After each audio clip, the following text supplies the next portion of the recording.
Introduction by Dorothy Carnegie. Dale Carnegie was a man who loved the tang of a salty phrase. In all of his reading, the hooks of his attention were barbed to catch the pungent paragraph, the apt expression, the sweeping sentence that thereafter remained fixed in his memory.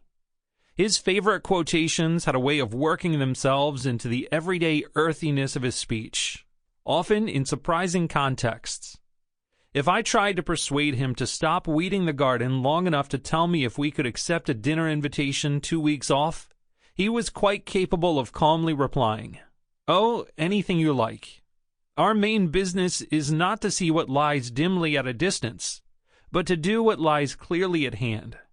Yanking up crabgrass for emphasis of Sir William Osler's famous quotation of Carlyle to the students at Harvard. Al Smith's battle cry, "Let's look at the record," was his triumphant slogan whenever he was a winner in our family pastime of playing high-low jack and game with my mother and father.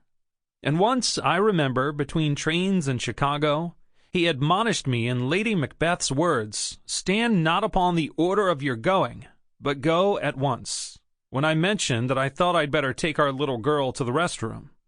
Although his natural speech and accent was straightforwardly Middle Western, clear, unembellished, and free of affectation, it was heightened and enriched by his enjoyment and appreciation of what other men had written. In his writing, he used quotations sparingly, but effectively, to emphasize or lend authority to a point.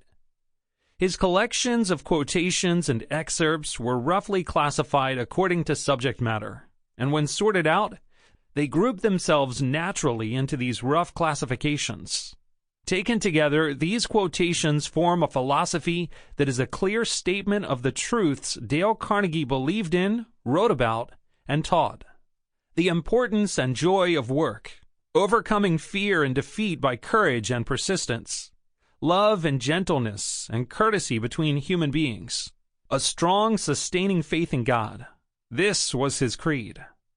Optimism is not fashionable these days. But Dale Carnegie was not a parlor intellectual. His own radiance of spirit was expressed in everything he was and everything he wrote.